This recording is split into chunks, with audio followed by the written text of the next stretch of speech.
మనమందరం ఇక్కడ సమావేశమయ్యేదానికి ఒక కారణం ఉంది.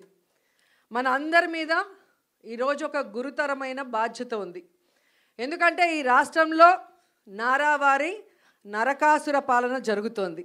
సో ఈరోజు వైఎస్ఆర్ కాంగ్రెస్ పార్టీలో ఉన్న ప్రతి మహిళ, ప్రతి కార్యకర్త ఒక సత్యభామలాగా ఈ నారావారి నరకాసుర ప్రభుత్వాన్ని అంతమొందించే విధంగా నడుం బిగించాలని కూడా ఈ సందర్భంగా మీ అందరినీ కోరుకుంటున్నాను. ఎందుకంటే చంద్రబాబు నాయుడు వచ్చి దాదాపుగా ఏడాది అవుతుంది. ఈ ఏడాదిలో ఆయన సాధించింది ఏందయ్యా అంటే అరాచకాలు, అఘాయిత్యాలు, అత్యాచారాలు, అవమానాలు, అక్రమ కేసులు, వేధింపులు. ఇవే సూపర్ 6. సో ఈ సూపర్ 6 ఇవ్వడానికి ఉత్సాహం చూపిస్తున్నాడు తప్ప మనం మహిళలకు ఇచ్చిన వాగ్దానాల్ని నెరవేర్చాలన్న చిత్తశుద్ధి వాళ్ళకి లేకపోవటం అనేది మనం అందరం కూడా గమనించాలి.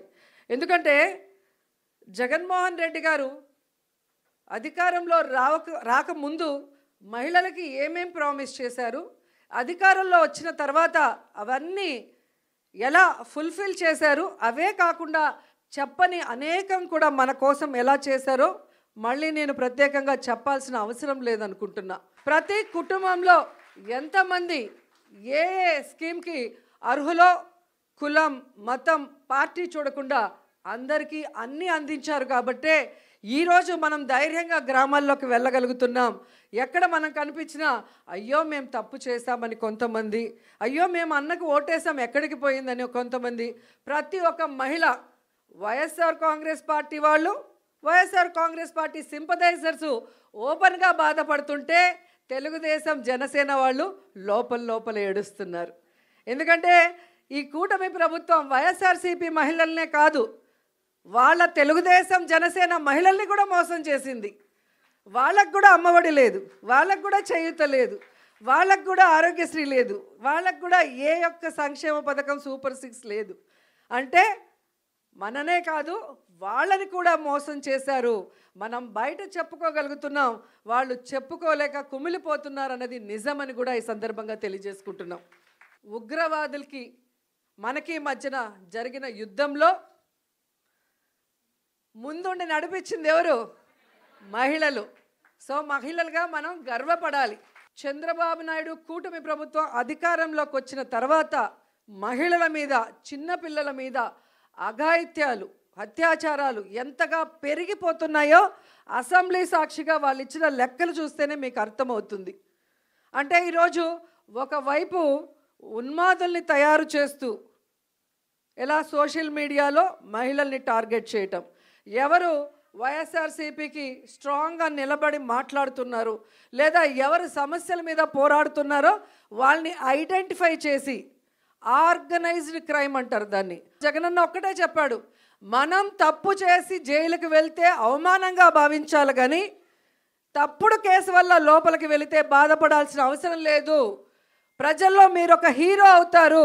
ప్రజల కోసం మీరు వెళ్తున్నారు కాబట్టి ఆ ప్రజల ఆశీర్వాదం మీకుంటుంది, మీకు ఎటువంటి ముప్పు జరగదు. అందుకు పార్టీ నేను సిద్ధంగా ఉన్నాను మిమ్మల్ని కాపాడుకోవడానికి అని అన్న మాకు ధైర్యం చెప్పారు. అధికారంలో ఉన్న, అపోజిషన్లో ఉన్న మనని, ప్రజల్ని సొంత బిడ్డల్లాగా ఆయన ఎప్పుడూ ఆదరిస్తారు, మనకు ఎప్పుడూ అండగా ఉంటారు. కాబట్టి అలాంటి మంచి వ్యక్తి మళ్ళీ ముఖ్యమంత్రి అయితే ప్రజలు బాగుంటారు, రాష్ట్రం అభివృద్ధి చెందుతుంది, మనం అందరం కూడా గౌరవమైన స్థానంలో ఉంటాము అన్న విషయం మీ అందరికీ తెలియజేసుకుంటూ, రాబోయే కాలంలో మహిళా సమస్యల మీద పోరాటం కోసమైనా, మహిళల హక్కులు సాధించడానికి నిలదీయటానికైనా మీ అందరికీ అండగా మేమంతా ఉంటామని మాట ఇస్తూ సెలవు తీసుకుంటున్నాను. జై జగన్. ఈరోజు మనమందరం ఇక్కడ సమావేశమయ్యేదానికి ఒక కారణం ఉంది. మన అందరి మీద ఈరోజు ఒక గురుతరమైన బాధ్యత ఉంది. ఎందుకంటే ఈ రాష్ట్రంలో నారావారి నరకాసుర పాలన జరుగుతోంది. సో ఈరోజు వైఎస్ఆర్ కాంగ్రెస్ పార్టీలో ఉన్న ప్రతి మహిళ, ప్రతి కార్యకర్త ఒక సత్యభామలాగా ఈ నారావారి నరకాసుర ప్రభుత్వాన్ని అంతమొందించే విధంగా నడుం బిగించాలని కూడా ఈ సందర్భంగా మీ అందరినీ కోరుకుంటున్నాను. ఎందుకంటే చంద్రబాబు నాయుడు వచ్చి దాదాపుగా ఏడాది అవుతుంది.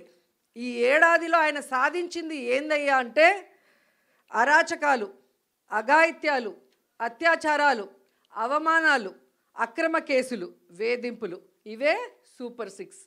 సో ఈ సూపర్ 6 ఇవ్వడానికి ఉత్సాహం చూపిస్తున్నాడు తప్ప మనం మహిళలకు ఇచ్చిన వాగ్దానాల్ని నెరవేర్చాలన్న చిత్తశుద్ధి వాళ్ళకి లేకపోవటం అనేది మనం అందరం కూడా గమనించాలి. ఎందుకంటే జగన్మోహన్ రెడ్డి గారు అధికారంలో రాకముందు మహిళలకి ఏమేం ప్రామిస్ చేశారు, అధికారంలో వచ్చిన తర్వాత అవన్నీ ఎలా ఫుల్ఫిల్ చేశారు, అవే కాకుండా చెప్పని అనేకం కూడా మన కోసం ఎలా చేశారో మళ్ళీ నేను ప్రత్యేకంగా చెప్పాల్సిన అవసరం లేదనుకుంటున్నా. ప్రతి కుటుంబంలో ఎంతమంది ఏ స్కీమ్కి అర్హులో కులం, మతం, పార్టీ చూడకుండా అందరికీ అన్నీ అందించారు కాబట్టే ఈరోజు మనం ధైర్యంగా గ్రామాల్లోకి వెళ్ళగలుగుతున్నాం. ఎక్కడ మనం కనిపించినా అయ్యో మేము తప్పు చేశామని కొంతమంది, అయ్యో మేము అన్నకు ఓటేసాం ఎక్కడికి పోయిందని కొంతమంది, ప్రతి ఒక్క మహిళ వైఎస్ఆర్ కాంగ్రెస్ పార్టీ వాళ్ళు, వైఎస్ఆర్ కాంగ్రెస్ పార్టీ సింపథైజర్స్ ఓపెన్గా బాధపడుతుంటే తెలుగుదేశం జనసేన వాళ్ళు లోపల ఏడుస్తున్నారు. ఎందుకంటే ఈ కూటమి ప్రభుత్వం వైఎస్ఆర్సీపీ మహిళలనే కాదు, వాళ్ళ తెలుగుదేశం జనసేన మహిళల్ని కూడా మోసం చేసింది. వాళ్ళకు కూడా అమ్మఒడి లేదు, వాళ్ళకు కూడా చేయూత లేదు, వాళ్ళకు కూడా ఆరోగ్యశ్రీ లేదు, వాళ్ళకు కూడా ఏ ఒక్క సంక్షేమ పథకం సూపర్ 6 లేదు. అంటే మననే కాదు వాళ్ళని కూడా మోసం చేశారు. మనం బయట చెప్పుకోగలుగుతున్నాం, వాళ్ళు చెప్పుకోలేక కుమిలిపోతున్నారు అన్నది నిజమని కూడా ఈ సందర్భంగా తెలియజేసుకుంటున్నాం. ఉగ్రవాదులకి మనకి మధ్యన జరిగిన యుద్ధంలో ముందుండి నడిపించింది ఎవరు? మహిళలు.